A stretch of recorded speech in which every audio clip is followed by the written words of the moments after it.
அணுவை துளைத்து ஏழ்கடலை புகட்டி குறுகத் தரித்த குரல்.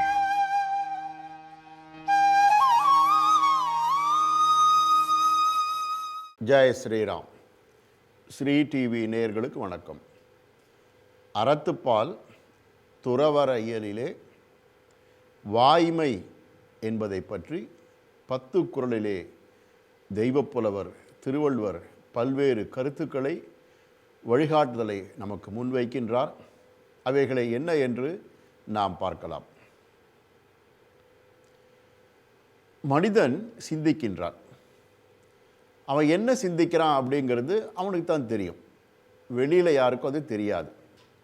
அது ஒவ்வொரு மனிதனுக்கும் கொடுக்கப்பட்ட மிகப்பெரிய ஒரு வரப்பிரசாதம் சொல்லணும். மற்ற மனிதர்களுக்கு அது பாதுகாப்பு சொல்லணும். ஏனென்றால் நாம் நினைக்கிற ஒவ்வொரு நினைப்பும் அப்படியே வெட்ட வெளிச்சமாக மற்றவங்களுக்கு தெரிஞ்சால் உலகமே குழம்பி போய்விடும் இல்லையா? எப்படி சாலையிலே ஒழுங்கற்ற வாகனங்கள் போனால் முட்டி மோதி சிக்கி நின்று விடுகிறதோ அதுபோலத்தான் நம்முடைய பேரியக்கம் கூட நின்றுவிடும்.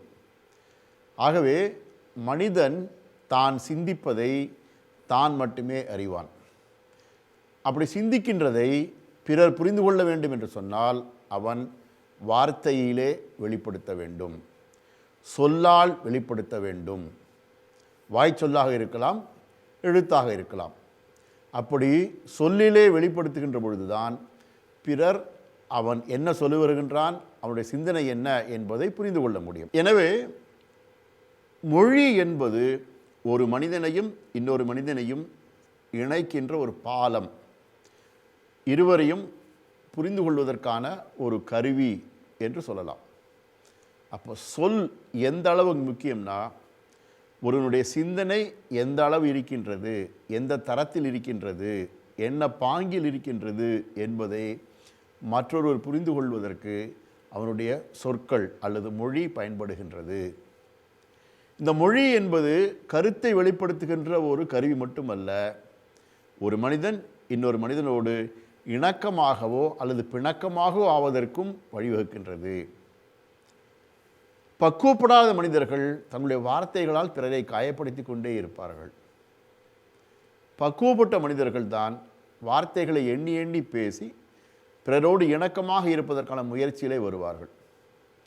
சண்டை சச்சரவு வந்தால் கூட இவர்கள் சமரசமாக எப்படி போக முடியும் என்கின்ற சிந்தனையிலே சிந்தித்து சரியான முறையில் பேசுவார்கள். அதன் மூலமாக பிணக்கம் இணக்கமாக மாறி அங்கே ஒரு நல் உறவு ஏற்படும். ஆகவே வார்த்தைகள் என்பது மிக மிக முக்கியம் என்பது அறிகின்ற பொழுதுதான் சில பேரை கவனிச்சிருக்கோம். என்ன சொல்லுவாங்கன்னா, நான் எப்போதுமே மனசில் பட்டதை அப்படியே பேசிடுவேன், எனக்கு ஒளிவு முறையெல்லாம் கிடையாது, பட்டுன்னு சொல்லிவிடுவேன் என்று சொல்வார்கள். அப்படி ஒளிவு மறைவு இல்லாமல் பேசுவதால் உண்மையை பேசுகின்றார்கள் என்று பாராட்டத்தக்கது தான். ஆனால் அப்படி அவர்கள் சொல்லுகின்ற பொழுது அவர்களுடைய அந்த வார்த்தை பிறரை காயப்படுத்தும் என்பதை பற்றி அவர்கள் கவலைப்படுவதே இல்லை. இப்போ ஒருத்தர் நண்பரை பார்க்க போகிற இடத்துல அந்த நண்பன் ரொம்ப சற்று சோர்வாக தெரிகிறான்.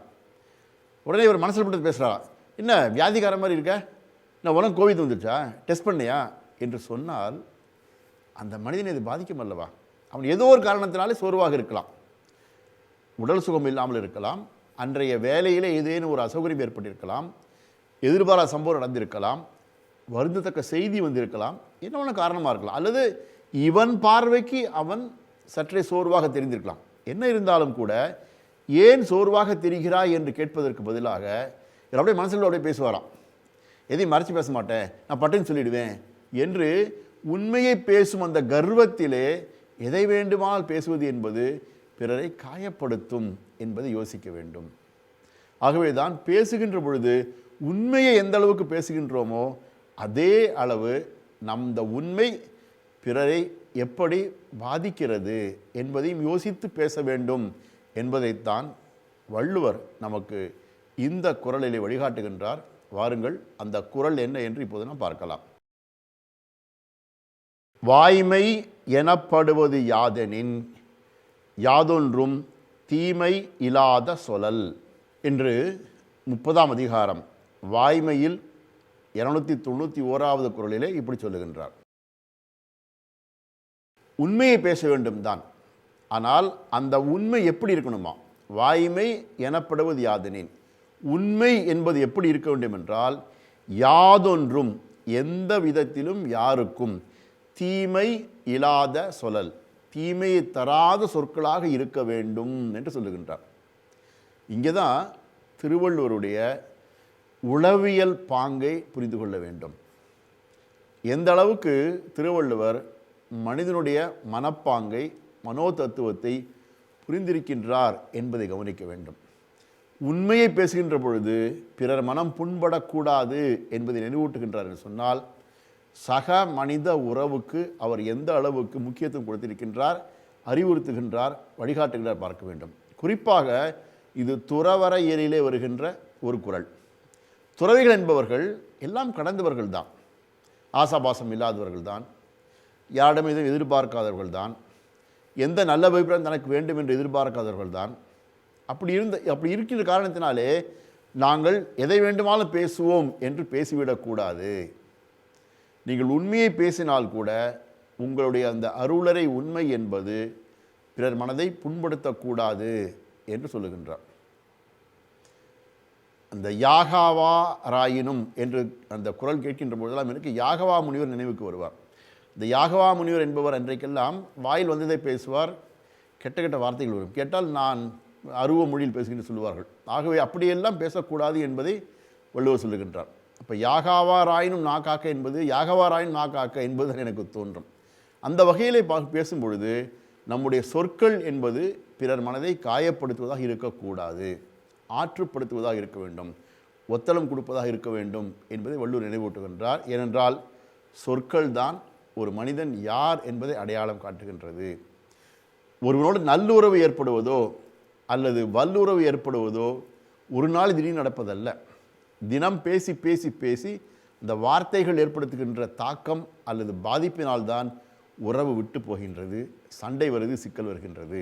ஆகவே ஒவ்வொரு சொல்லும் மனிதனுடைய உள்ளத்தின் வெளிப்பாடு என்பதை மனதில் கொண்டு பேசுகின்ற பொழுது உண்மையைத்தான் பேச வேண்டும். அப்படி பேசுகின்ற உண்மையை பக்குவமாக எதிராளி ஏற்றுக்கொள்ளுகின்ற வகையிலே எடுத்து சொல்ல வேண்டும் என்பதை வள்ளுவர் நினைவூட்டுகின்றார். இப்படி வள்ளுவர் சொல்வதை கூட தான் விதுர நீதியிலே மிக அழகாக சொல்லப்பட்டிருக்கின்றது. அது என்ன என்றால், உண்மை பேசு, அதிலும் பிரியமாக பேசு என்று விதுர நீதி சொல்லுகின்றது. அதிலும் தர்மத்தை ஒட்டியே பேசு, உண்மையும் துன்புறுத்தலாம், ஆகவே பிரியமான உண்மையை பேசு என்று விதுர நீதி சொல்லுகின்றது. உண்மை துன்புறுத்தலாம், ஆகவே பிரியமான உண்மையை பேசு என்று விதுர நீதி சொல்லுகின்றது. அதைத்தான் வள்ளுவர் சொல்லுகின்றார்.